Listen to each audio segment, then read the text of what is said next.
दोस्तों स्वागत है हमारे जेएसएल चैनल में। तो आइए स्टार्ट करते हैं बिना आप लोग के टाइम का। दोस्तों आज के इस वीडियो में जानिए दुबई के पास इतना सोना कहां से आया और साथ ही बताएंगे दुबई में सोना इतना सस्ता क्यों मिलता है।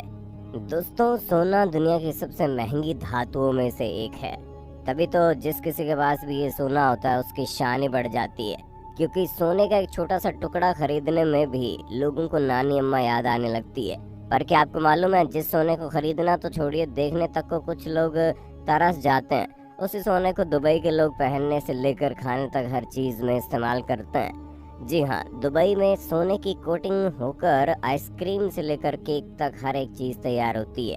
और यहाँ पर चलने वाली गोल्डन गाड़ियों का तो पूछो ही मत, जिसमें सोने की प्लेटिंग करवाई जाती है। लेकिन सवाल ये आता है कि ये दुबई के पास इतना सोना आखिर आया कहाँ से, और क्यों दुबई में सोना इतना सस्ता है, और हम मेरा गैरा नत्थू गैरा कई किलो सोना खरीद सकता है क्या? आज मैंने आपका दोस्त प्रिंस यादव दुबई में बिकने वाले सोने का पूरा राज बताने आया हूँ। बस मेरे साथ वीडियो में इसी तरह बने रहिए। लेकिन हाँ, वीडियो शुरू करने से पहले छोटी सी रिक्वेस्ट है, वीडियो के नीचे रेड कलर का सब्सक्राइब बटन दिख रहा होगा, उस पर क्लिक करके सब्सक्राइब कर लें, और साइड में बेल आइकॉन भी दिख रहा होगा, उस पर भी क्लिक कर लें ताकि आपको वीडियो मिले सबसे पहले। दोस्तों जब बात दुबई की आती है तो दिमाग में ऊंची ऊंची इमारतें आती है, वहाँ से निकलने वाले तेल का ख्याल घूमने लगता है। पर इन सब के अलावा भी एक चीज है जो दुबई को फेमस बनाती है, और वो है वहाँ पर बिकने वाला सोना, जिसकी वजह से दुबई को सिटी ऑफ गोल्ड के तौर पर जाना जाता है। दुबई के अंदर एक ऐसी मार्केट बनी है जहाँ लगभग 1000 से भी ज्यादा सोने की दुकानें मौजूद है, जहाँ रोजाना हजारों किलो सोने का बिजनेस होता है। और ये मार्केट कोई और नहीं बल्कि दुबई का गोल्ड स्टॉक है, जहाँ चारों तरफ सिर्फ और सिर्फ सोना ही नजर आता है। पर आखिर सवाल ये आता है कि दुबई के पास इतना सारा सोना आ कहाँ से रहा है, और ऐसा क्या है दुबई का सराफा बाजार में सिर्फ और सिर्फ मुनाफा है, क्योंकि दुबई में तो सोना निकलता ही नहीं है, तो फिर यहाँ सोना आता कहाँ से है? असल में दुबई साउथ अफ्रीका से बहुत बड़ी मात्रा में कच्चा सोना इंपोर्ट करता है, और फिर उसे कच्चे सोने से एक से बढ़कर एक खूबसूरत ज्वेलरी बनाकर तैयार होती है। फिर इस ज्वेलरी में दुबई का स्टैंप लगते है, इसकी कीमत दुबई में सोने की कीमत जितनी पहुंच जाती है। दुबई में तैयार होने वाली ज्वेलरी इतनी ज्यादा खूबसूरत और शुद्ध होती है कि इसे पूरी दुनिया में बेचा जाता है, जिसमें हमारा भारत और चाइना सबसे आगे है। तभी तो हर साल दुबई में 1200 टन सोने का व्यापार होता है। आप ये जानकर हैरान हो जाएंगे दोस्तों कि पूरी दुनिया में जितना भी सोना बिकता है उसका 29% सिर्फ दुबई में बेचा जाता है। दुबई की सोने की मार्केट इतनी ज्यादा बड़ी है कि दुबई के अंदर गोल्ड सेक्टर में 4086 कंपनियां काम करती है। यकीन नहीं करेंगे कि महामारी के दौर में भी दुबई में 5,62,000 करोड़ रुपए का सोना बेचा गया है।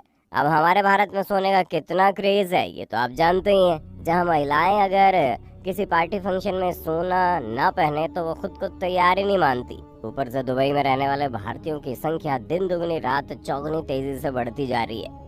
इसी वजह से दुबई में हम भारतीयों का सोने के ऊपर सबसे ज्यादा इन्वेस्टमेंट होता है। लेकिन सवाल अभी भी बना हुआ है कि आखिर दुबई का सोना ही दुनिया भर में इतना ज्यादा मशहूर क्यों है, और कैसे सराफा बाजार दुनिया की सबसे बड़ी सोने की मार्केट बन गई। असल में सोना तो पूरी दुनिया में बेचा जाता है, लेकिन गुणवत्ता और शुद्धता के मामले में दुबई टॉप पर है। दुबई में जितने भी ज्वेलर्स गोल्ड बेचते हैं वो सारा गोल्ड सरकार द्वारा उनकी शुद्धता और गुणवत्ता का चेक करके प्रमाणित किया जाता है। इसके अलावा हर ज्वेलर अपने स्टोर से बेचे जाने वाले हर गोल्ड की चीज पर सोने की शुद्धता वाला हॉलमार्क जरूर लगाते हैं, जिसके जरिए लोगों को पता चलता है कि सोना कितने कैरेट का है। अगर कोई ज्वेलर बिना हॉलमार्क के सोने को बेचता है या फिर मिलावटी सोना बेचता है तो दुबई की सरकार उसे छोड़ती नहीं है। नकली सोना बेचने पर 2 साल की सजा और 2 करोड़ का जुर्माना भी भरना पड़ जाता है।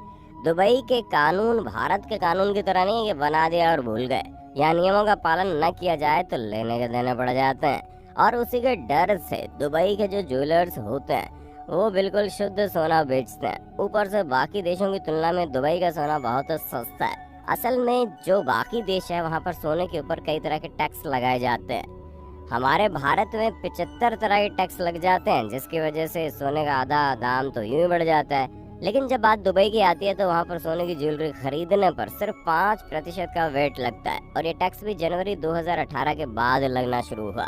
इससे पहले दुबई में सोना खरीदने पर कोई टैक्स नहीं लगता था। लेकिन अगर आप टूरिस्ट हैं और आप वहाँ पर वेट रिफंड क्लेम कर सकते हैं, जिसकी वजह से दुबई में टूरिस्ट के लिए गोल्ड और भी सस्ता हो जाता है। दुबई में सोने की हर दुकान पर गोल्ड का प्राइस एक ही होता है, क्योंकि यहाँ पर इंटरनेशनल गोल्ड प्राइस को फॉलो किया जाता है, जो इंटरनेशनल मार्केट के हिसाब से बदलता रहता है, जिसकी वजह से आपको हर दुकान में जाकर सोने का भाव कम ज्यादा करवाने की जरूरत बिल्कुल नहीं पड़ती। हालांकि आप अगर कस्टमाइज ज्वेलरी बनवा रहे हैं तो उसमें आप मोल भाव कर सकते हैं। दोस्तों, दुबई जाने के बाद आप किसी भी गोल्ड शॉप से सोना खरीदारी कर सकते हैं, क्योंकि यहाँ शुद्धता की पूरी गारंटी रहती है और डिजाइन का तो पूछिए मत। अगर आप एक बार दुबई में गोल्ड शॉपिंग करने जाते हैं तो आपको एक से बढ़कर एक डिजाइन की ज्वेलरी देखने को मिलती है, जिन्हें देखते ही देखते आपका दिल उन पर कायल हो जाता है। और देखो दोस्तों, दुबई से सोना खरीदने का फायदा भी है। अगर आप दुबई का खरीदा हुआ सोना एक्सचेंज करने जाते हैं तो जितना वजन आपकी ज्वेलरी का होता है उतना पूरा सोना माना जाता है, यहाँ कोई बट्टा नहीं काटा जाता। अगर नियम कानूनों की बात करें तो कोई भी भारतीय यात्री जिसके पास वैलिड इंडियन पासपोर्ट है और 1 साल से ज्यादा समय से विदेश से रह रहा है तो वो दुबई से अपने साथ सोने की ज्वेलरी ला सकता है। लेकिन इसका मतलब ये नहीं है कि आप बैग भर के सोना खरीद लाएं। अगर आप पुरुष यात्री है तो आप 20 ग्राम सोना दुबई से ला सकते हैं, या फिर जिसकी कीमत 50,000 से ज्यादा ना हो।